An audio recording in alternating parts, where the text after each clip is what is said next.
जय श्री कृष्णा। गीता बाल संस्कार की इस कक्षा में आप सभी का हार्दिक स्वागत है। सभी के हृदय में विराजमान परमात्मा को सादर प्रणाम। भैया आप हाँ आनंद हम लोग पुस्तक ले रहे हैं चिंता शोक कैसे मिटे।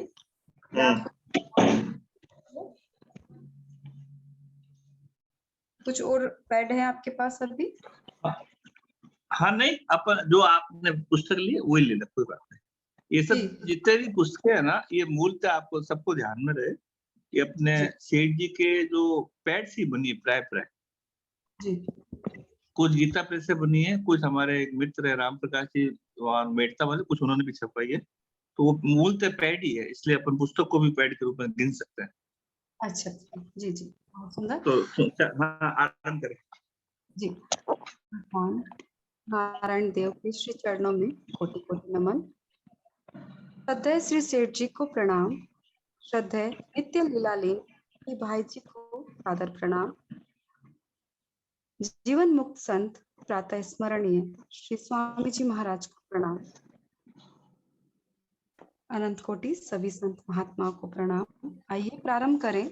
पुस्तक का नाम है चिंता शोक कैसे मिटे। लेखक हैं, लेख का नाम है दुखों का विनाश एवं परमानंद की प्राप्ति। यह प्रवचन गीता भवन स्वर्गाश्रम में दोपहर 4/6/1940 को हुआ। संसार में देखें तो सभी पदार्थों में दुख है। लखपति करोड़पति को भी कोई न कोई दुख होगा ही। पूछने पर वह कह देगा कि बहुत दुख है। इसी प्रकार राजा के पास भी यही बात है। महात्मा के पास सुख मिलेगा, उसे सदा सुख है। सदा दिवाली संत के आठों पहर आनंद। इस बात से याद आई कि भाई जी के पास एक सज्जन आए जी। तो बहुत जाने माने धनी व्यक्ति थे। तो भाई जी को बोला एकांत में मिलना है। भाई जी मिले तो भाई जी से एकांत में मिलकर खूब जोर जोर से रोने लगे। तो फिर वो शांत हुए। भाई जी ने पूछा कि कोई बात क्या है। तो बोले कि भाई जी मैं रोऊं किसके आगे, मेरे को ये बताओ आपके। तो जो अपने को ये ऐश्वर्य दिखता है ना संसार का, वो वास्तव में अंदर से बहुत दुखी है। और सच्चा सुख तो महात्माओं के पास है, इसीलिए वो वहां गए, नहीं तो कैसे जाते भाई जी के पास। तो आगे बढ़िए। बहुत सुंदर बात कही। ऐसे व्यक्ति मिलते हैं जिन्हें दुख नहीं है। अतः हमें भी दुखों के विनाश और परमानंद की प्राप्ति के लिए चेष्टा करनी चाहिए। इसके लिए शास्त्रों में उपाय बतलाए गए हैं, अथवा जिससे हर समय शांति रहती है उससे पूछकर उसके अनुसार कार्य करें। भगवान की भक्ति, निष्काम कर्म योग, ध्यान आदि से मुक्ति मिलती है। श्रद्धा से भी शांति मिलती है। श्रद्धावान लभते ज्ञानम, श्रद्धा से ज्ञान एवं ज्ञान से शांति मिलती है। अशांत सुखम। भगवत प्राप्ति के लिए कोई भी उपाय करके देखना चाहिए। कुछ दिन करके देखें, लाभ नहीं हो तो छोड़ दें। वैद्य डॉक्टर फीस लेते हैं पर महात्मा फीस नहीं लेते। हम रात दिन रहते हैं। उस जलन को मिटाने के लिए उपाय अवश्य करना चाहिए। यह बड़ा सरल उपाय है। हम जिसे सुख पहुंचाते हैं आत्मा को देखकर हमें मिलता है। प्रसन्नता से प्रसन्न होना चाहिए। जी भैया, ये बहुत ही एक इम्पोर्टेंट बात है जिसपे हम इग्नोर करते हैं। हम लोग जलते तो ऐसे ही रहते हैं दुख आग में। और यहाँ जो बात कही है कि भगवत के लिए भी उपाय करना चाहिए, तो क्या ये शांति ही भगवत प्राप्ति है? हाँ, उसका एक अंग है। ये जो भगवत प्राप्ति का एक अंग है शांति। हाँ, जैसे होता है ना कि आप म्यूट हो गए हैं भैया। हाँ, तो भगवत प्राप्ति का शांति, समता, आनंद, ज्ञान, विवेक ये सब अंग है। तो जी। जैसे-जैसे ये आगे बढ़ते हैं तो उसे पता चलता है कि अपन इस मार्ग में अग्रसर हो रहे हैं। अच्छा, ये लक्षण हो गए। हाँ, एक तरह से उसके लक्षण मान लें। ऐसा नहीं कि जिसको शांति हो गई तो भगवत प्राप्ति हो गई, लेकिन जिसको भगवत प्राप्ति हो गई उसको शांति हो गई, ये कन्फर्म है। वाह! बहुत सुंदर। तो ये शांति हमारी बनी रहे, किसी भी कीमत पर खोए नहीं, ये इसके लिए हमें तत्पर रहना चाहिए। हाँ, रहना ही चाहिए। तो जैसे-जैसे हम लोग जो इस मार्ग में हमारी बहनें या जो भी लगे हुए हैं, वो सबको इनका इसका स्पष्ट अनुभव होता है। जो हमारी जैसे कई बहनों से बात होती है तो हम सबका किसी का नाम नहीं ले सकता। तो एक वो बोलते हैं कि जैसे एक अलग ही मनोभाव में जी रही है सब जने। घर का सब काम भी कर रही हैं, घर जो भी सामने काम है सबको काम तो प्राय अपन लोग जो आपस में भाई-बहन है सब गृहस्थी हैं। तो जी। वो सब गृहस्थ का काम भी चल रहा है, अच्छे से चलता है बहुत ही और लेकिन एक जो मन की शांति कह दो कि हृदय का आनंद कह दो बरकरार रहता है। ऐसा नहीं कि वो ऐसे लगता है कि वो लुप्त हो जाता है, ऐसा नहीं है। तो ये हमारी जी। बहनों का है सबका अनुभव ये तो, जो इस मार्ग में लगी है तो वो सब जानती हैं सारी बातें जी। और कितना काम कर रही हैं ऐसे आज। कुछ जी, भैया एक अनुभव अभी बहुत सुंदर आप लोगों के साथ शेयर करेंगे कि हाँ एक बताओ? अनुभव हुआ कि किस मॉर्निंग में सुनने को मिला तीसरे मुख से कि तुम्हारी थोड़ी निंदा हुई है तुम्हारे कार्य की। तो मन में हुँ, विचार आया निंदा हुई, एक तरफ ये विचार आया मेरी निंदा करी, दूसरी तरफ अरे अभी हम तो सत्संग साधक संजीवनी से जुड़े हैं, अभी देखते हैं परीक्षा करते हैं अपनी कि हुँ, क्या असर आता है। या सुबह का ही भाव है, लेकिन हुँ, बहुत एक अलग सा विलक्षण अनुभव था, तो अनुभव शेयर करना चाहूंगी।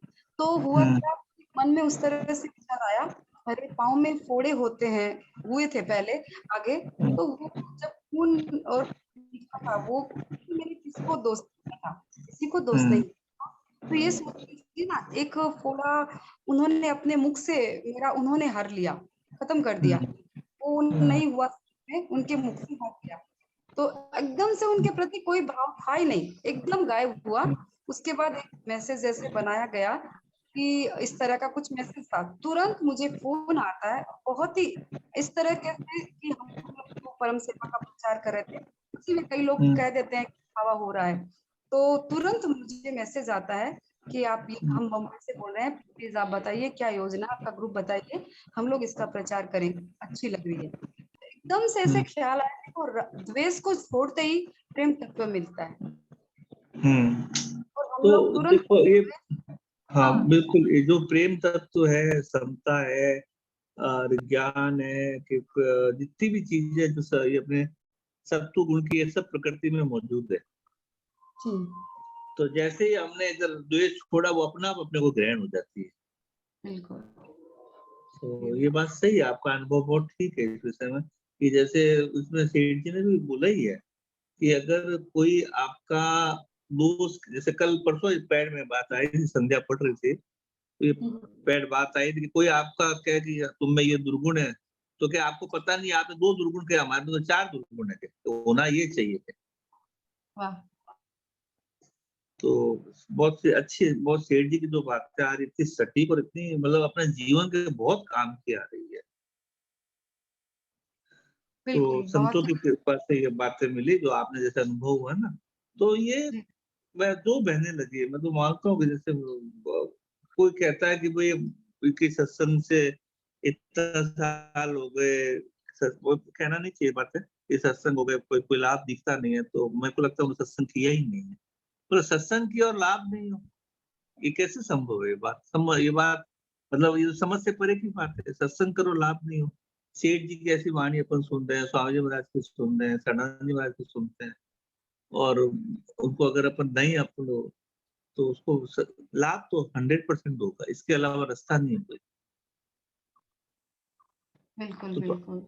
हाँ, पढ़िए आगे हैंड बोलिए। रेज है भैया, आपके हाँ, आगे हाँ, हैंड करिए। रेज है कि नहीं, आप भैया अनम्यूट हाँ, करते हैं। जी शैलेंद्र जी बोलिए। रिक्वेस्ट कीजिए कि हाँ, अपने आप राधे राधे महाराज जी। हाँ, राधे राधे जी। मेरा इसका अनुभव आप ही बोले ना, जो बोल रहे हैं सत्संग का कोई वो नहीं हो रहा। इसमें क्या है, वो लोग आचरण में नहीं ले रहे। सुनना तो चाह रहे हैं, जब तक हम आचरण नहीं लेंगे जब तक कोई फायदा नहीं होगा। बहुत लोग क्या बैठ जाते हैं, बस हो जाएगा, पर थोड़ा तो आचरण में लाना पड़ेगा ना। जब जी तक हम अपने दिन में नहीं लाएंगे, कि सोचेंगे नहीं, सत्संग सुन लिया छोड़ दिया, उसमें अच्छी अच्छी बातें नोट करें डायरी में, फिर उनको विचार करें, मनन करें, तब जाके कुछ होगा। होता है, ऐसा बात नहीं। मैं तो इसमें 2 साल से जुड़ा हुआ हूँ, बहुत अंतर होता है, पर मैं इसमें बताना नहीं चाहता। बहुत चीजें ऐसी होती हैं, बड़प्पन हो हाँ हाँ जाता है, हाँ, नहीं नहीं, परंतु बताना नहीं चाहिए। हाँ, ठीक है। हाँ, परंतु बहुत हो रहा है, बहुत लोग बता नहीं रहे हैं। मैं सही बता रहा हूँ, बहुत होता है, वो आचरण में ला नहीं रहे। बस उनकी ये गलती, इतना सुधार कर लें, आचरण में ले आए बस। अरे ऐसी ऐसी बातें सेठ जी ने कही हैं, बहुत क्या बताऊं मैं। होता है, कैसे कह नहीं सकता मैं। ये सब बस आचरण में ले आए, पक्का होगा। चलो, बहुत अच्छा शैलेंद्र जी। चलो, अच्छा है, आपने बहुत ऐसे मैं मतलब। तो इसमें सर शुरू से जुड़ा हूँ, 2-2.5 साल हो गया, आज तक नहीं छोड़ा। रात को भी सुबह भी जुड़ता हूँ वो, और इतना मन लगता है, तो इतना इंतजार करते हैं 9 बजे, दोपहर में 3 बजे, सुबह का भी। तो बहुत मैं समझ रहा हूँ, वो लोग समझ ही नहीं पा रहे सत्संग क्या है। अरे सत्संग ऐसी चीज है, जीवन बन गया लोगों का। और मैं तो इस सत्संग जो चला रहे हैं आप लोग, ये मैं तो भगवान से आज मैं कह रहा हूँ आपको, बहुत दिन आज इच्छा आ गई कहने की। बहुत शुक्रगुजार हैं आपकी, हम आपकी वजह से हमारा जीवन सुधर गया। देखिए, ये तो क्या है, महापुरुषों की कृपा है। हाँ तो अपनी ताकत से काम, अपनी ताकत से अपन लोग क्या कर सकते हैं। तो ये हाँ, उनकी कृपा से सब काम चल रहा है। हम जो भी यहाँ पे काम जोधपुर में कर रहे हैं, हमारी बहनें कर रही नहीं हैं, तो उनमें मूलतः मैं सबके तो आज, महापुरुष ही है। हाँ वो तो है ही है। फिर भी अगर सत्संग नहीं आता है आपका, मैं तो आप लोगों को भी दे रहा हूँ, ऐसा नहीं है। अगर नहीं आता, हम लोग पढ़े थे, कहाँ इसमें जुड़े, एक बार थोड़ा जुड़े, अरे ये तो बहुत अच्छा है, फिर इतनी लगन हो गई, छोड़ने की इच्छा नहीं, फिर छोड़ने फिर आचरण में आ गया, फिर ऐसी ऐसी चीजें छूट गई। अब हम उनको सोचते हैं पीछे की तरफ, अरे हम तो क्या थे क्या हो गए, क्या थे क्या हो गए। बहुत होता है, और होता है। पर वो कुछ लोग ऐसे आते हैं कि हम बस चलो टाइम पास हो जाएगा, तो उनके लिए तो नहीं है। जब तक उनमें से, अरे बहुत लोग ऐसे ऐसे भाई हैं, उसमें से नोट करते हैं, जैसा भी करते हैं, फिर दोपहर में फिर सुनेंगे, उसमें नोट करेंगे, फिर मनन करेंगे क्या चीज हमारी अच्छी है। बहुत बहुत होता है। और जो करने ही नहीं चाहेगा तो उसका क्या करें। चलो, हम्म। हाँ हाँ, नहीं कोई बात नहीं, कोई बात नहीं। पर खैर, लाभ होता है, ये अपन सबका एक कैलकुलेशन निकल गया कि भाई हाँ, सत्संग से ये लाभ होता है, 100% उसके बाद होता है, मुश्किल है। बस आचरण में लाना है। नहीं लाएंगे तो फिर क्या होगा। हाँ, लाना तो हाँ हाँ, हमको तो पड़ेगा। हाँ ठीक है, ठीक है, बहुत अच्छा शैलेंद्र जी। आपने वो अच्छी बातें बताई कि आपको बहुत लाभ हुआ। तो इससे भगवान खुश होंगे, महात्मा खुश होंगे। महापुरुषों का जो उनका संकल्प है, उनके संकल्प की पूर्ति होती है अगर किसी का जीवन बदलता है तो अच्छा है। खैर, हाँ, भाभी आगे बढ़िए आप। वैसे भी भैया, भगवत बीज बांझ नहीं होता, वो अभी हाँ नहीं तो आगे कभी ना कभी जरूर खिलेगा, हाँ, ऐसा संतों को सुना है हाँ, हमने। बिल्कुल, बात यही है कि एक जब जो नासवान चीजें हैं, जब उनका भी इतना असर पड़ता है, तो जो ये अविनाशी चीजें हैं, ये सारी वाणी, महात्मा, ये सब, तो इनका असर क्यों नहीं पड़ेगा। अब अभी वो एक ढका हुआ सा रहता है, लेकिन जैसे ही वो थोड़ा सा मौका मिलता है, वो वापस हो जाता है। हाँ, वंदना क्या कह रही है? हाँ, वंदना बोलो हाँ बेटा। जी। राम हाँ राम। हाँ, बोलो मेरी बेटा। आवाज आ रही है? हाँ। जी, आ रही है। वो मैं ये पूछ रही थी कि जैसे उन्होंने बोला कि किताब में लिखना है जो हम लिखते हैं, पर मनन करना क्या मतलब, उसके बारे में सोचते रहना है या क्या है? मतलब मनन इन द सेंस एक्चुअली क्या है? देखो, सीधा सीधा हिसाब ये कि है, इसमें मनन का कोई विशेष बात ऐसी, मतलब ज्यादा टिपिकल लैंग्वेज में नहीं बात करनी है अपने को।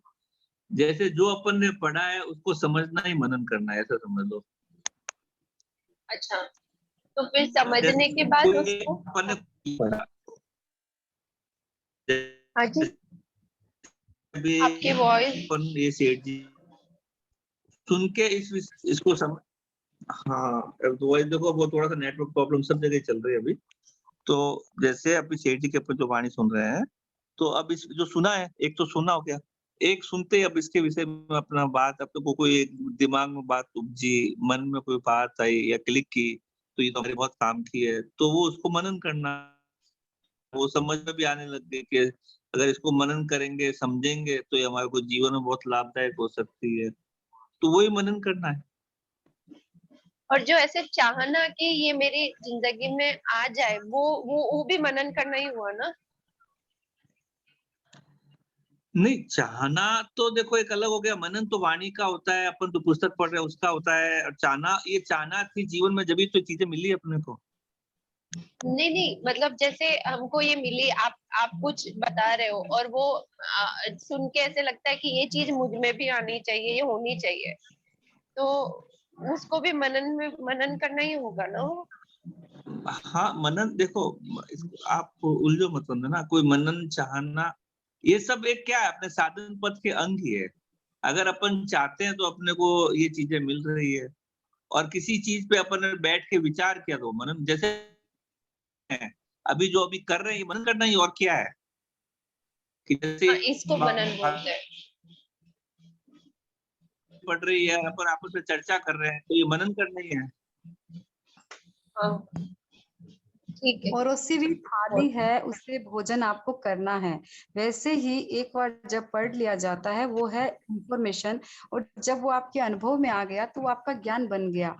जैसे आपके सामने वो परिस्थिति आती है राग द्वेष की, उस समय अमल ले लीजिए, उस समय सोचने का वेग संतों की आज्ञा अनुसार कर दीजिए। बस यही है। संतोष जी कुछ हाँ, बोलो हाँ। संतोष राधे जी। राधे। हाँ, हाँ, राधे मैं राधे, बोल रही प्रणाम। हूँ। हाँ, आपने अभी बोला ना भागवत बीज बांझ नहीं होता, तो इसको थोड़ा सा अच्छा से ट्रांसलेट कर दीजिए।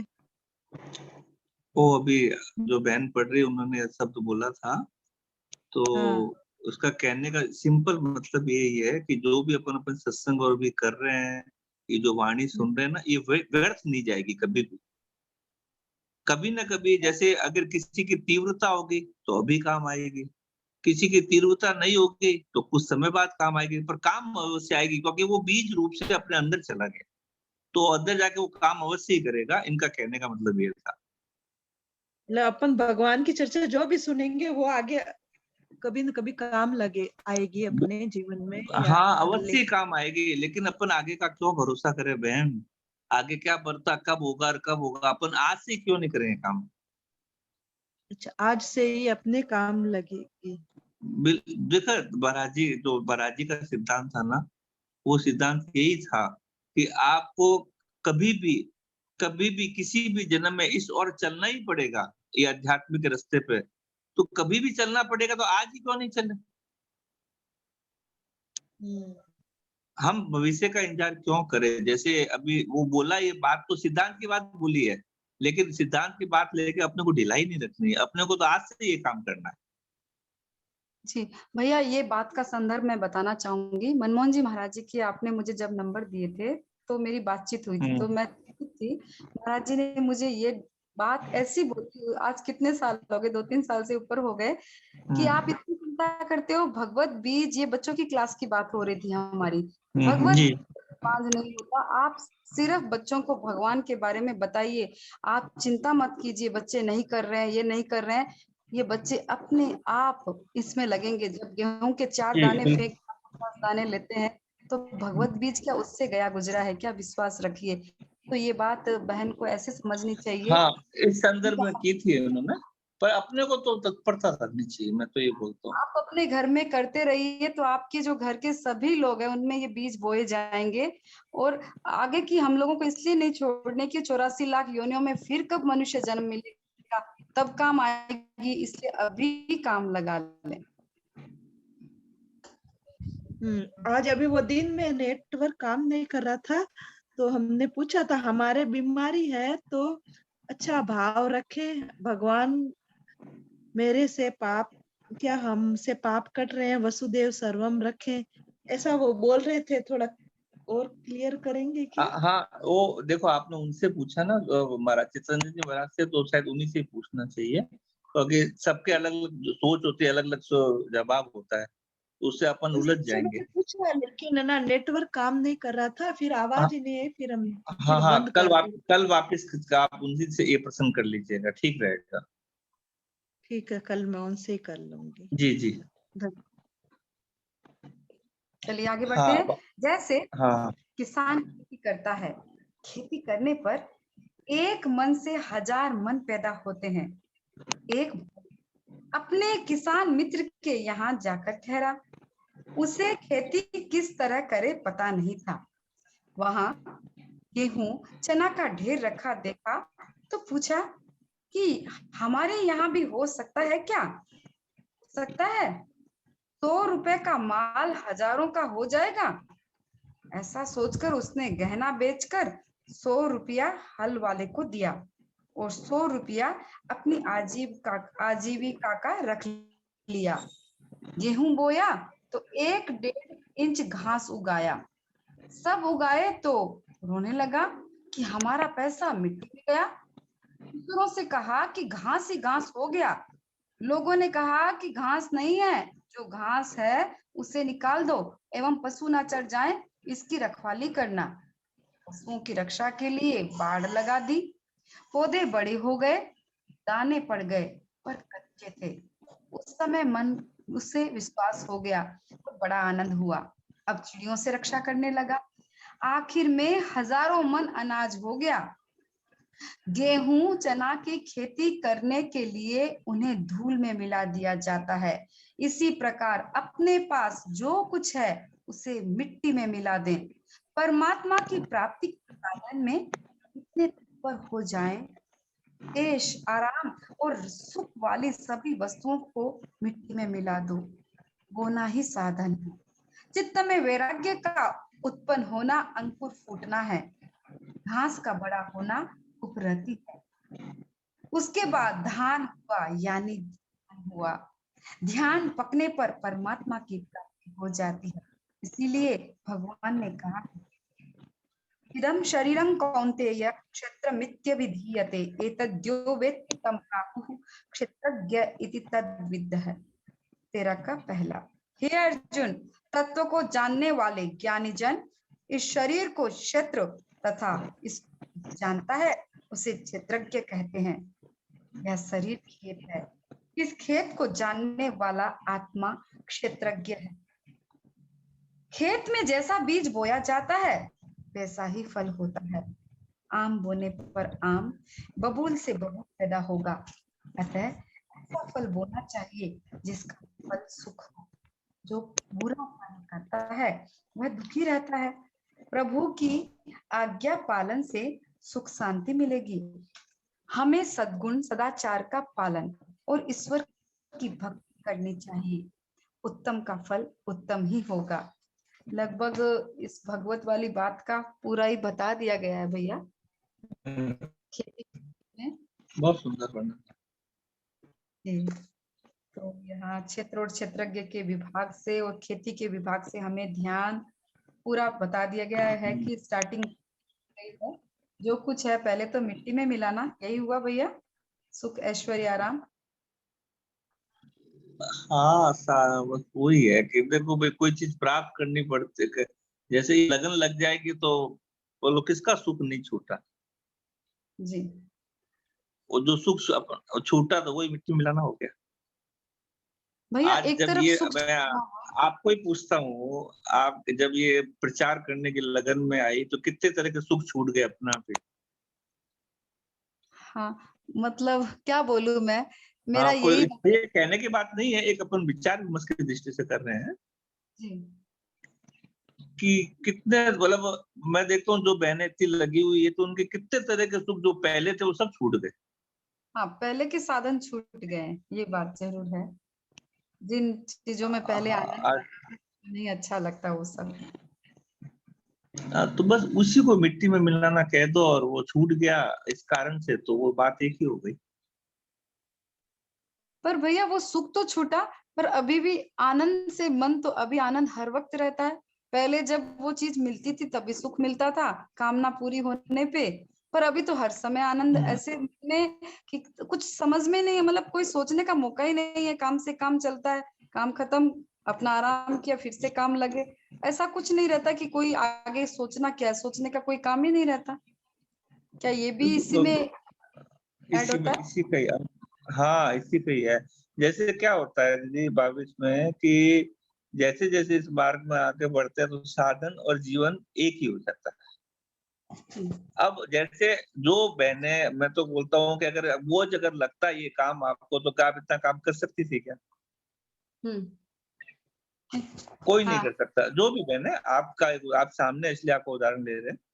तो जी। इसको ये क्या जीवन का एक अपना अंग बन गया, जीवन और साधन एक हो गया। ऐसे शरणानंद जी की भी भाषा यही है कि भई हाँ जीवन हाँ और साधन एक ही हो जाना चाहिए। तो बिल्कुल जो भी जो साधन कर रहा है, वो उसको बोझ नहीं लगता है, तो वो जीवन के साथ आत्मसात हो जाता है। तो अभी बिल्कुल जैसे बिल्कुल। अपने जोधपुर में जो बहनें हैं, तो उन सबको अभी जैसे प्रचार का बहुत ज़्यादा एक हो गया कि प्रचार खूब होना चाहिए भगवत भावों का। बच्चों का जो संस्कार केंद्र है, वो सब कर रहे हैं। तो उनको भार नहीं लगता है क्योंकि वो जीवन का उनका एक उनके स्वभाव में आ गया, आत्मसात हो गया। तो आत्मसात होने से वो सहज ही सब काम हो रहा है। सहज काम हो रहा है, तो इस काम में जैसे-जैसे इस पथ पे आगे बढ़ते हैं, तो शांति, आनंद अपने आप आता है। तो हर समय बना रहेगा और ये बढ़ता ही जाएगा। ये बिल्कुल अब ये तो जो बोलते हैं ना कि वो पटरी एक बार वो गाड़ी पटरी पे चढ़ गई तो चलती ही जाएगी अब तो ये। बिल्कुल, बिल्कुल। बहुत ही सुंदर बात कही और यहाँ घबराने की ज़रूरत नहीं है किसी को कि मिट्टी में मिला दिया सुख को। यहाँ मिट्टी में मुझे लगता नहीं कुछ मिला है, बल्कि कई गुना जैसे भैया कह रहे हैं गाड़ी पटरी पे चल चुकी है और चलती ही जा रही है। तो ऐसा आनंद का ही एक बना रहेगा। और एक भाभी अपन सबका अनुभव है और अपन विचार विमर्श करते हैं कि जो-जो इस मार्ग में लगे जो भी, जी। अगर उनको ये पूछा जाए जो सत्संग के साथ में जो मतलब क्योंकि ये आया है कि ये मार्ग ऐसा है कि जो परमार्थ के साथ-साथ लौकिक कार्य भी सिद्ध करता है। ये अपने को उसका उद्देश्य नहीं है, हुँ, लेकिन हुँ। लौकिक कार्य भी अच्छे से सिद्ध करता है। जी।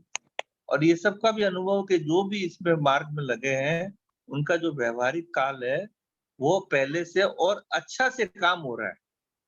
जी।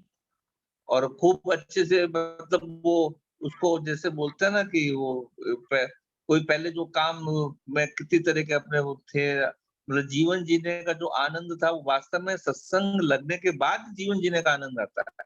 बिल्कुल, बिल्कुल।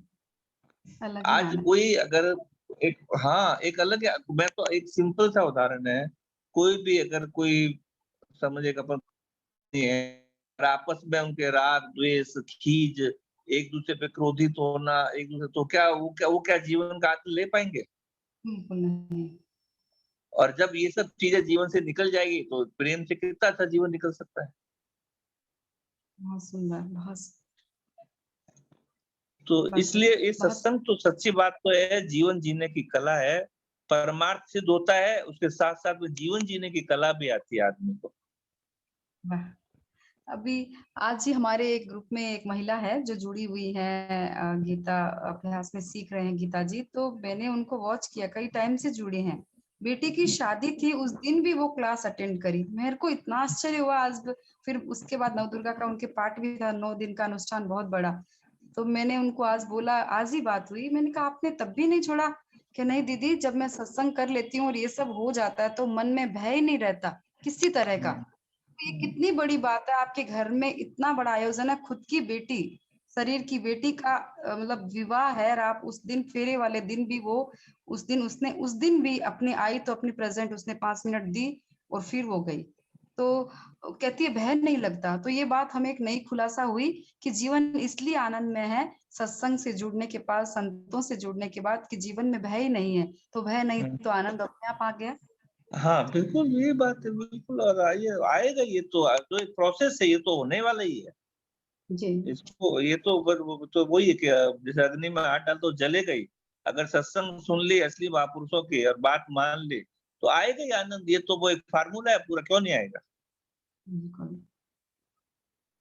तो इसलिए सत्संग का बहुत महाराज जी बोलते थे कि भई देखो महाराज जी उदाहरण देते थे कि अगर हम सब भाई-बहन को ऐसे पता ही है, गंगा जी के पत्थर का महाराज जी उदाहरण देते थे। तो गंगा जी अपन जाते हैं तो वहाँ छोटे-छोटे गोल-गोल गड्ढे टाइप के होते हैं, जो कई लोग अपन लोग घर पे भी लेके आ जाते हैं कई बार छोटे-छोटे गड्ढे, एकदम ऊपर से सुंदर चिकने-चिकने होते हैं। तो हाँ, महाराज जी बोलते थे उन पत्थरों का उदाहरण देते थे कि इन पत्थरों ने क्या किया आज? कुछ नहीं किया, खाली गंगा जी में पड़े रहे।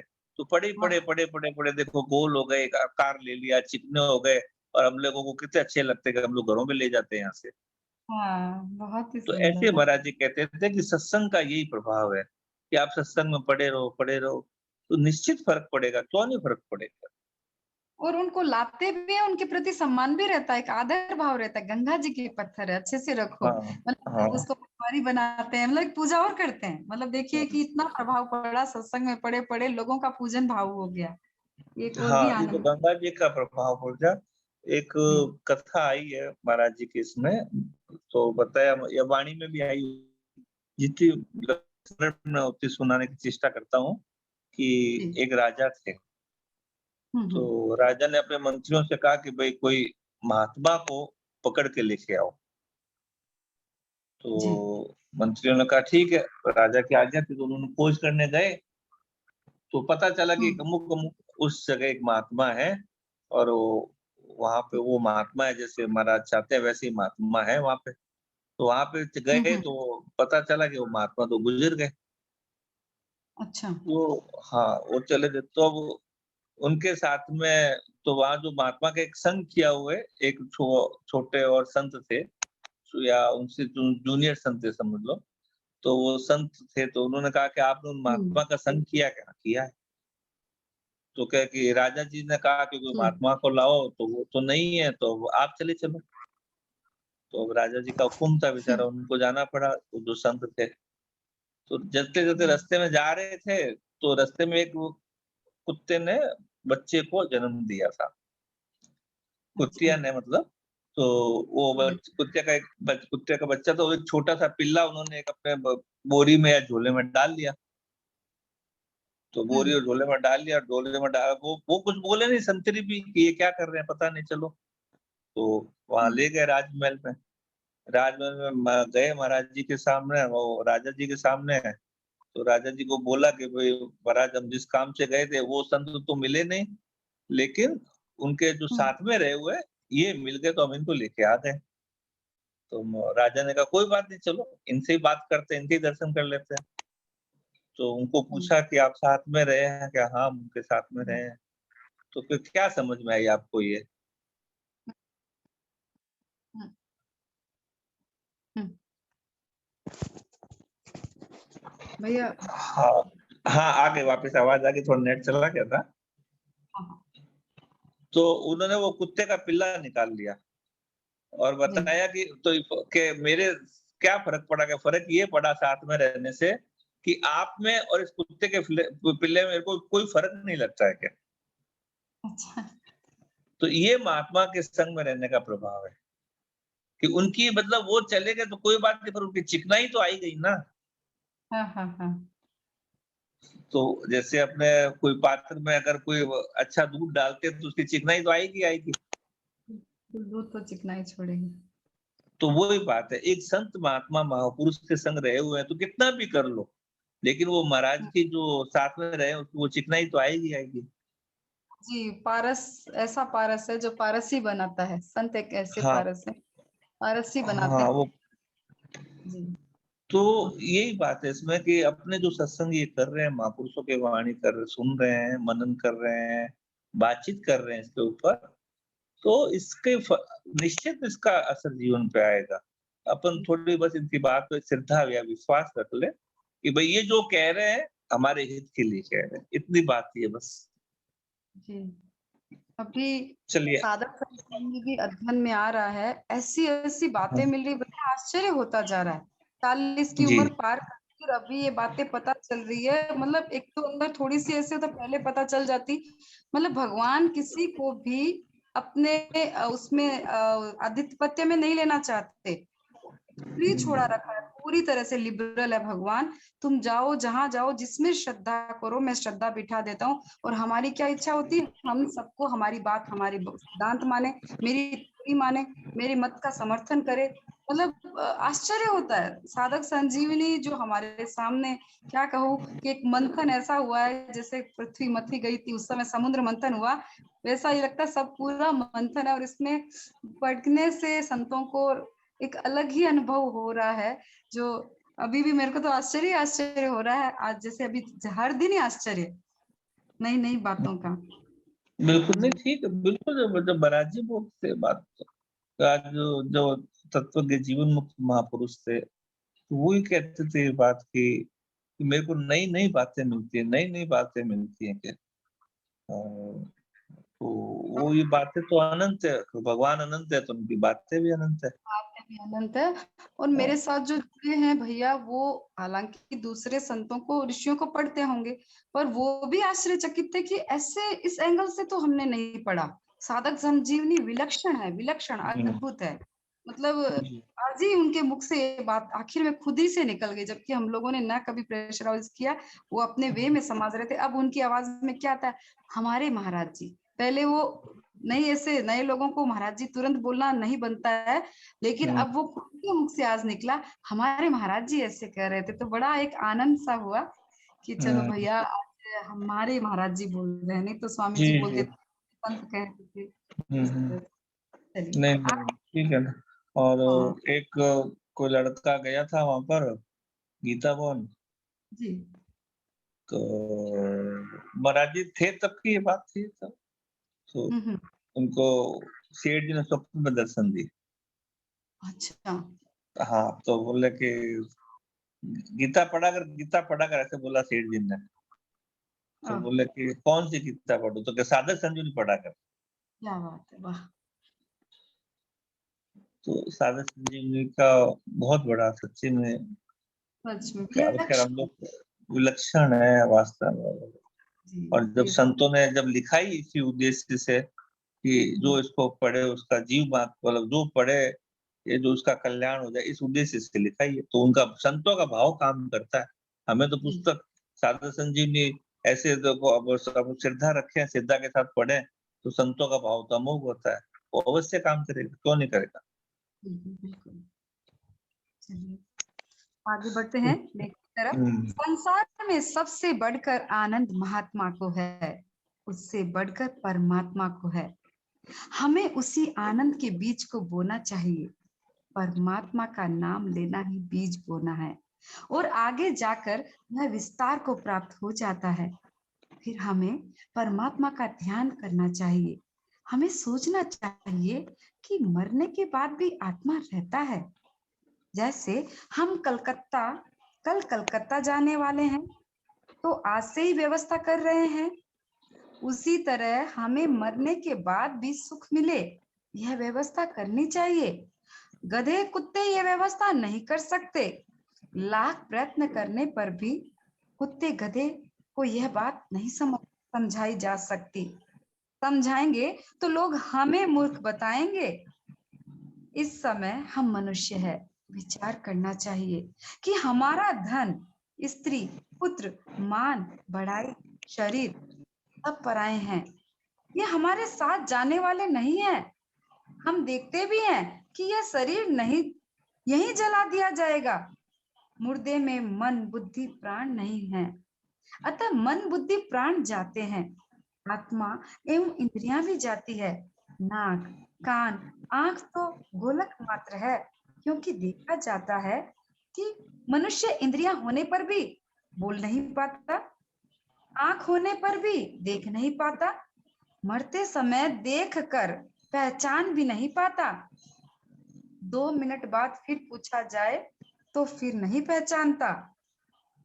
तो यहाँ पे महाराज सेठ जी तो बहुत ही एकदम खुले बोल्डली बोलते हैं। इनका जो बिल्कुल बोल जैसे शरणानंद जी को पढ़ते तो अलग लैंग्वेज है, महाराज जी को भी पढ़ने का काम पड़ रहा है, तीनों को जैसे पैरेलल चल रहा है। तो इनका तो बोलने का बहुत बोल्ड अंदाज है, बहुत सुंदर। हाँ, पर अलग। एक बात बोलूँ आपको इसमें बड़ी विशेषता एक और है देखो, कि ये तीनों को पढ़ने से तीनों एक-दूसरे के अपने पूरक ही हैं।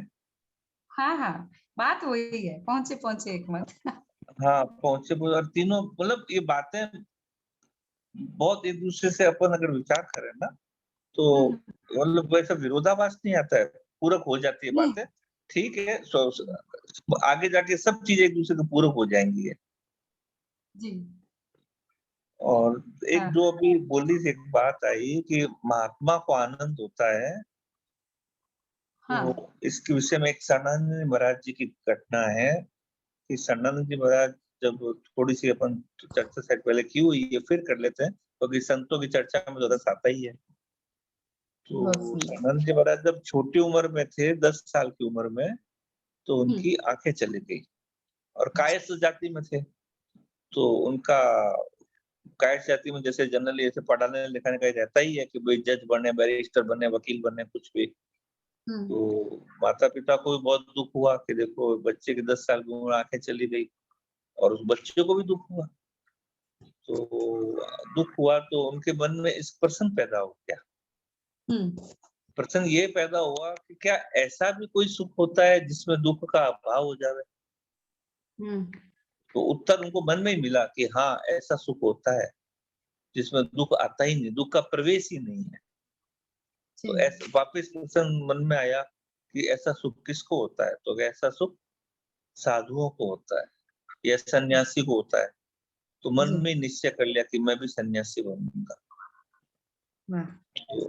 तो थोड़े बड़े हुए, तो 15 साल की उम्र के आसपास थे, तो गांव में एक संतों की टोली आई। संतों की टोली आई तो ये भी वहां जाने आने लगे, क्योंकि तो चूंकि एक तो छोटे बच्चे थे, 15 साल की उम्र थी, एक आंखें चली गई, तो इनके ऊपर प्रेम भी आता था लोगों को और वो दया भी आती थी।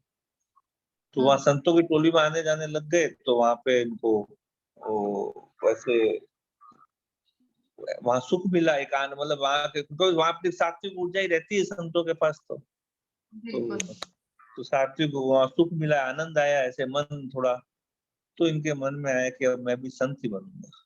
कि संतों के साथ रहने में इतना आनंद आया, अगर संत बन जाऊंगा तो कितना आनंद आएगा। जी बिल्कुल। तो उन्होंने वो निर्णय लिया और 19 साल की उम्र में विधिवत संन्यास ले लिया। और फिर नया नाम वो पड़ ही गया, सदानंद जी महाराज। तो गुरु जी ने कहा कि राम राम करो। अब अपने को ये बात अपने जीवन के लिए लेनी नहीं है, खाली मैं उनके दृष्टि से बता रहा हूँ। तो बोले कि नहीं, ये तो मेरा थोड़ा विचार कम है राम राम में। तो एक काम कर यार, तू शरण हो जा। तो क्या ये बात ठीक है? तो भगवान के शरण हो गए, और ऐसे शरण हुए कि आंखें नहीं, अपन थोड़ा विचार करें कि उस जमाने में जब अपने चारों धाम की यात्रा पैदल होती थी और पगडंडियों से होती थी, उस जमाने में जब आंखें नहीं और एक कमंडल और हाथ में एक लाठी, उसको लेकर उन्होंने 5 बार यात्रा की है वहां के चारों धाम की, अकेले। अकेले? तो हाँ, अकेले। कितना सजीव विश्वास आ गया जीवन में कि परमात्मा है तो अभी है, परमात्मा सब समय है तो इस समय भी है, और सबके हैं तो मेरे भी है, और सर्वशक्तिमान परमात्मा है ही। क्या बात है, बहुत। तो इतना सजीव विश्वास हो गया परमात्मा के प्रति कि वो जीवन की कई घटनाएं हमने सुनी भी है, और उनको मतलब कोई अभाव रहा ही नहीं किसी तरह का, और इतने बड़े तत्वज्ञ जीवन महापुरुष बन गए। तो सेठ जी उनका आदर करते थे। जी बिल्कुल, महाराज जी। और सेठ जी के सत्संग में आते थे और पीछे बैठ जाते थे। पहले पता नहीं था कि इतने बड़े ये तत्व ऐसे महापुरुष हैं। तो सेठ जी के जीवन में वो वहां बैठ गए, तो वटवृक्ष पे सत्संग होती थी। अभी आपने वटवृक्ष के दर्शन किए ही हैं। तो वटवृक्ष पे सत्संग होती, तो सेठ जी ने कोई बात पूछी, वो बात मैं भूल गया, केशवराम बाबू जी ने बताई थी एक बार। तो उसका कोई उत्तर नहीं दे सका। तो उसका उत्तर नहीं दे सका, तो इन्होंने उत्तर दे दिया। क्या बात है, तब पता चला होगा। तो सेठ जी, हाँ, तब पता चला। कि फिर सेठ जी ने इनको बुलाया, फिर परिचय हुआ आपस में, और इनका भी सेठ जी के प्रति आकर्षण बन गया। जी। तो उस समय जब ये सब बात 1930, 40, 50 के आसपास बात है, उस समय कितने और भी संत ऋषिकेश में रहते होंगे या हरिद्वार में रहते होंगे उस समय। आज भी थोड़े बहुत है, उस समय तो कितने संत होंगे। तो अभी उन सबको छोड़कर सदानंद जी महाराज सेठ जी के पास आते थे, क्या बात है। क्योंकि उनको, हाँ, और उनको ऐसा, क्योंकि उनको इस चीज का अनुभव हो गया कि इनकी सेठ जी की स्थिति बहुत ऊंची है। ये बहुत बड़ी बात है। हाँ, तो बहुत तो उन्हीं सेठ जी की वाणी देखो अब अपने लोगों को आज पढ़ने को मिल रही है। बहुत आनंद, सही बात है। तो हम लोगों को बहुत बहुत खूब श्रद्धा विश्वास पूर्वक ये वाणी सुने, आगे भी सुनाए, घर में भी पढ़े। इस सत्र के अलावा सेठ जी की पुस्तकें मंगा के घर में भी पढ़ सकते हैं। जी, बिल्कुल पढ़नी चाहिए। इस सत्र का तभी प्रयोजन सफल होगा कि इन पुस्तकों का हम लोग सभी प्रचार करें, घर में रखें। ऐसा साहित्य जीवन को सुंदर बना देता है। और जब सेठ जी का अगर ये वाक्य है कि गीता प्रेस की पुस्तकें घर में पढ़ी-पढ़ी कल्याण करती है, तो वो वाक्य असत्य तो नहीं हो सकता। बिल्कुल, तो बिल्कुल। तो हम क्यों नहीं इसे पुस्तकें गीता प्रेस का साहित्य हम अपने घर में रखें, पढ़े पढ़ाएं, लोगों में वितरण करें। तो आज बिल्कुल। चलिए आगे पढ़िए, खैर चलो। तो ये बात वो आई आनंद वाली बात कि ऐसा आनंद महात्मा को होता है या फिर बाद में परमात्मा को।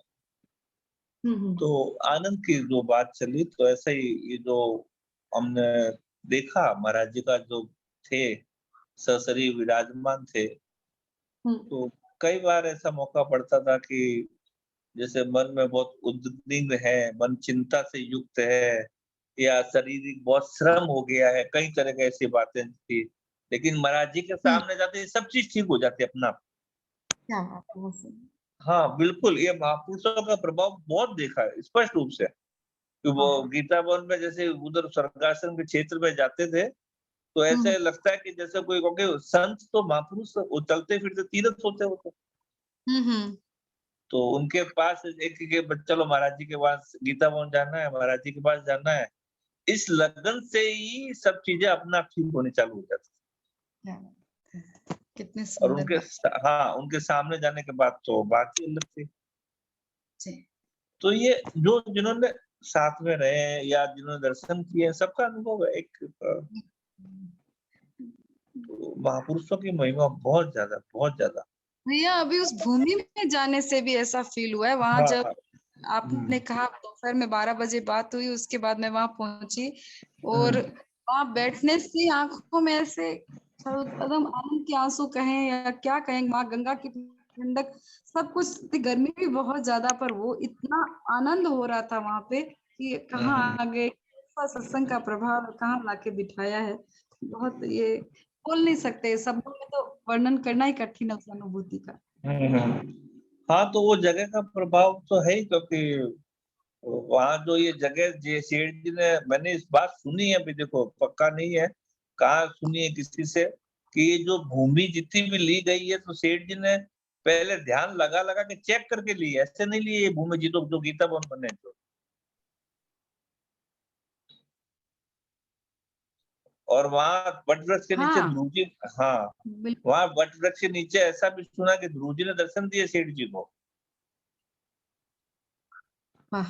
क्या बात है, कितनी सुंदर हाँ, बात है, ये तो नई बात। तो तो इसलिए ये बातें मतलब सेठ जी की, भाई जी, महाराज जी अब क्या बोले? मतलब अपने लोगों का तो कोई लगता है कोई कितने जन्मों का कोई पुण्य उदय हुआ है या कृपा हुई ठाकुर की कि ऐसा मौका मिला आपको। बिल्कुल, बिल्कुल भैया।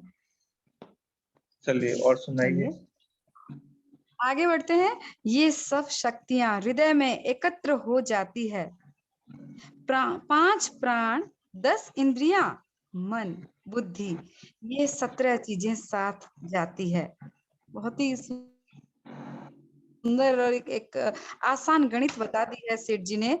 5 हुँ, प्राण, 10 इंद्रियाँ, मन और बुद्धि, 17 हुँ, चीजें साथ जाती है, अतः इनका सुधार हमारे साथ जाएगा। इनमें जो चीज भर देंगे वही साथ जाएगा। नेत्र द्वार है। नेत्रों के सामने जो चित्र आते हैं वे सारे नेत्रों के द्वारा जाकर भरे जाते हैं। जैसे कैमरा वैसा ही चित्र खींच लेता है जैसा उसके सामने आता है। इसी तरह आंख द्वारा मन उस चित्र को पकड़ लेता है। स्वप्न भी इसी प्रकार की भरी हुई चीजों का आता है। दोनों आंखों के द्वारा हम रात दिन चित्र भर रहे हैं। भगवान की मूर्ति, आत्मा के दर्शन, वैराग्योत्पादक एवं उत्तम भाव पैदा करने वाले चित्रों को भरना चाहिए। जैसे फोनोग्राम में गाना भरा जाता है, उसी तरह हमारे कान हैं। जैसा शब्द भरोगे, मरने के बाद जहां जाओगे वैसे ही शब्द बोलोगे। अच्छे पुरुषों के मुंह से गाली गलौज नहीं निकलती। भगवान के नाम, स्वरूप, तत्व, रहस्य की बातों को ही भरना चाहिए और इन्हीं बातों को पढ़ना चाहिए। गंदे चित्र और गंदी बातों को न देखें न पढ़ें। इसी प्रकार सभी इंद्रियों के द्वारा अच्छी चीज अपने अंदर भरना चाहिए। कोई पर स्त्री को बुरी दृष्टि से देखता है तो वह पाप को भर रहा है। हम जैसा बीज भरेंगे वैसा ही फल मरने के बाद प्राप्त होगा। बुद्धि के द्वारा भगवत विषयक ज्ञान एवं प्रेम भरे बुद्धि का जितना सुधार होगा उतना ही साथ जाएगा। पूरा सुधार होने पर यही ब्रह्म की प्राप्ति हो जाएगी। काम क्रोध वियुक्तानाम यतीनाम यत चेतसाम अभितो ब्रह्म निर्वाणम वर्तते विदितात्मनाम। गीता 5:26। काम क्रोध से रहित जीते हुए चित्त वाले पर ब्रह्म परमात्मा का साक्षात्कार किए हुए ज्ञानी पुरुष के लिए सब ओर से शांत पर ब्रह्म परमात्मा ही परिपूर्ण है। हाँ भैया, यहाँ बहुत सुंदर एक चर्चा आई है। हमें सब चीजें बता दी गई है, उनके द्वार भी बता दिए गए हैं। तो जी ये जो दिन भर हम जी देखते हैं, दिन भर जो हम देखते हैं, तो ये तो द्वार में हमने भर लिया और ये कभी न कभी उत्सर्जित विसर्जन होगा इसका। तो क्या स्वप्न इसी का परिणाम है? जो हमने बहुत ज्यादा देख लिया, सोच लिया, सुन लिया, जो भगवत विषय से हटे हुए, तो इसी वजह से हम परेशान रहते हैं। हाँ, देखो जो अंदर भरेंगे ना, तो इसीलिए ऐसा आया है। इसलिए बात है कि स्वप्न क्या है, कि जो हमारे मन की सोच है वही स्वप्न है। बिल्कुल। तो वही आता है, मन में क्या भर रखा, बुद्धि में क्या किया, निश्चय किया, वही स्वप्न के रूप में आ जाता है। किसी को अपना अगर देखना हो कि मेरा जीवन का चित्र क्या है, तो इसके लिए सबसे अच्छा उदाहरण स्वप्न है। जी, कैसे स्वप्न आ रहे हैं। राम राम, क्या आप मुझे सुन पा रहे हैं भैया? आई थिंक आपका नेट गया है। तो हमें बहुत सोच समझ के इन इंद्रियों का इस्तेमाल करना चाहिए, बहुत सजगता रखनी चाहिए। हम इनमें क्या भर रहे हैं? केवल ध्वनि प्रदूषण या हम कहें वायु प्रदूषण यही नहीं होते। प्रदूषण बहुत तरह के होते हैं, विचारों के, दृश्यों के, शब्दों के, कितने तरह के प्रदूषण है। हमें सजगता से इनसे अपना बचाव करना चाहिए, वरना ये हमें परेशान करने वाले हैं। भैया मैं आपको सुन नहीं पा रही हूँ, क्या आप नेट कवरेज में नहीं है? हम आगे बढ़ रहे हैं। सुख मात्यांतिकम यत्तद् बुद्धिग्राह्य मतीन्द्रियम वेत्ति यत्र न चैवायम स्थितश्चलतं तत्त्वतः यम लब्ध्वा चापरम लाभम मन्यते नाधिकं ततः यस्मिन् स्थितो न दुखे न गुरुणापि विचाल्यते। गीता 6:21-22। इंद्रियों से अतीत केवल शुद्ध हुई सूक्ष्म बुद्धि द्वारा ग्रहण करने योग्य जो अनंत आनंद है, उसको जिस अवस्था में अनुभव करता है, जिस अवस्था में स्थित वह योगी परमात्मा के स्वरूप से विचलित होता ही नहीं है। भैया का नेट आई थिंक काम नहीं कर रहा है। जोधपुर में नेट डिस्टर्ब है, राजस्थान में। भैया यदि आप यहाँ पे हैं तो हैंड रेज कीजिएगा। चलिए हम आगे बढ़ते हैं। तो यहाँ इन छठे अध्याय के 21वें 22वें श्लोक में इंद्रियों से अतीत केवल शुद्ध हुई सूक्ष्म जो बुद्धि है, जो शुद्ध हो चुकी है, यहाँ शुद्धता की एक शर्त रखी गई है, उसके द्वारा जो ग्रहण किया गया है, कहन करने योग्य है, वही अनंत आनंद है। उसको जिस अवस्था में ऐसी अनुभूति हो जाए, उस अवस्था में स्थित वह योगी परमात्मा के स्वरूप से विचलित अपनी स्थिति को होने ही नहीं देता, वो उसी में स्थित है। परमात्मा की प्राप्ति रूप जिस लाभ को प्राप्त होकर उससे अधिक दूसरा कुछ भी लाभ नहीं मानता और परमात्मा प्राप्ति रूप जिस अवस्था में स्थित योगी बड़े भारी दुख से भी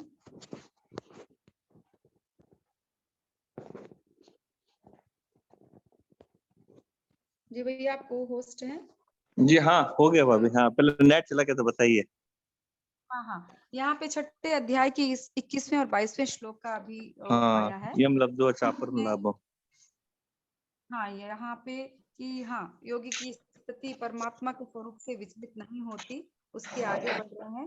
परमात्मा की प्राप्ति रूप जिस लाभ को प्राप्त उससे अधिक दूसरा कुछ भी लाभ नहीं मानता और परमात्मा प्राप्ति रूप जिस अवस्था में स्थित योगी बड़े भारी दुख से भी चलायमान नहीं होता। ऐसी स्थिति हमारी क्यों नहीं है भैया? हम लोग लाभ तो कुछ और सोचते रहते हैं। मतलब इस मार्ग के लाभ अभी हाल ही के एक सत्संग में ऐसा आया भी था कि मतलब डेवलपमेंट या ग्रोथ कहें तो ग्रोथ तो हमने जो है या यूं कहें इन कागज में स्टेट बढ़ने में इनमें मान रखी है। इसमें क्या ग्रोथ, सच्ची ग्रोथ तो परमात्मा प्राप्ति की तरफ है। इधर हमारा ध्यान क्यों नहीं है? क्यों नहीं हम अब जाके सीख रहे हैं जब अस्थिपन से जुड़े हो रहे हैं? तो इसका जवाब तो हम लोग खुद ही अपने से पूछें।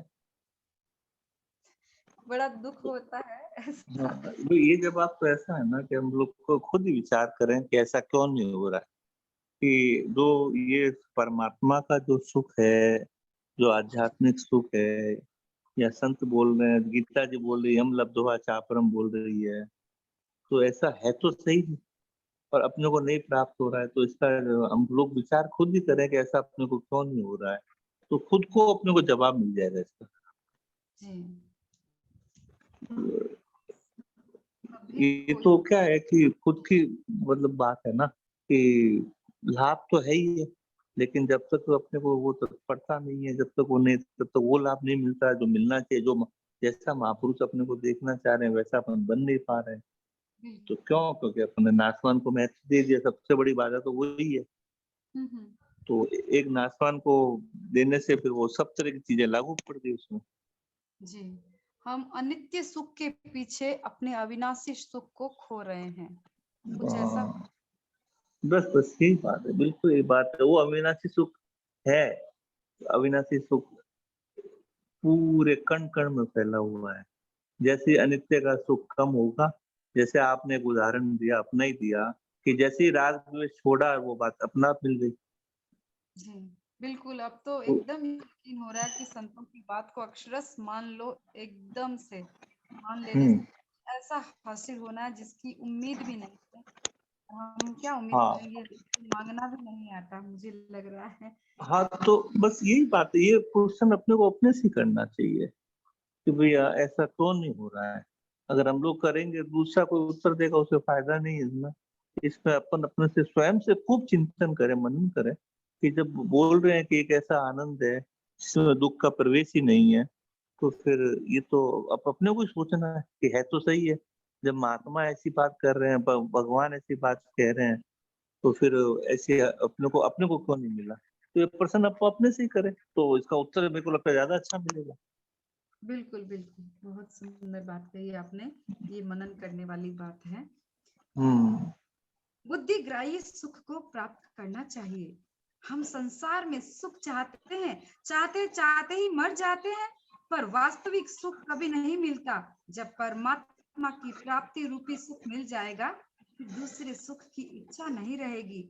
उस समय जीते जी ही पूर्ण आनंद की प्राप्ति हो जाएगी। उस समय आपके शरीर को काटा भी जाएगा तो दुख नहीं होगा।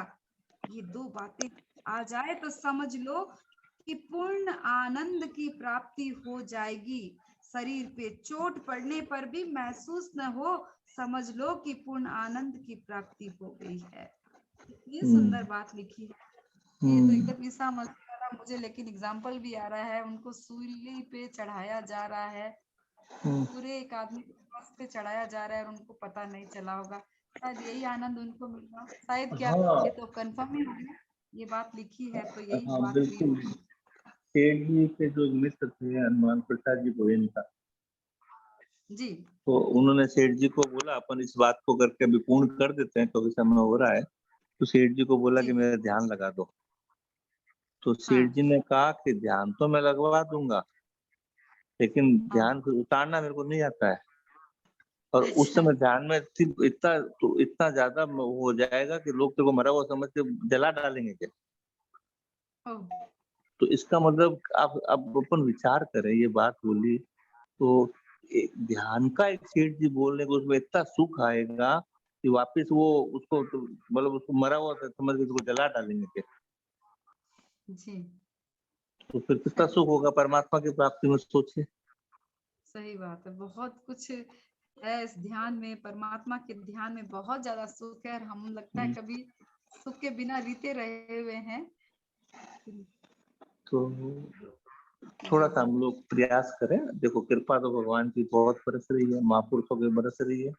थोड़ा प्रयास दृष्टि अपना चाहिए कि जैसे एक छोटा बच्चा कैसे माँ बोलती है ना कि इतना बड़ा वो चाहे थोड़ा सा वो ऊपर हाथ करता है, थोड़ा माँ हाथ नीचे कर देती है। हाँ हाँ हाँ तो हाँ इतनी बात है कि थोड़ा हम हाथ ऊंचा करें तो महापुरुष को अपनाने के लिए तैयार ही बैठे हैं, भगवान तैयार ही बैठे हैं।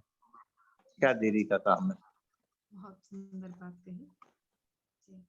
तो तो कृपा की तरफ दृष्टि जाते ही कृपा की बरसात दिखने लग जाती है। बस हाँ हम हाँ, चिप हैं, इससे दिख बस बस नहीं रहा।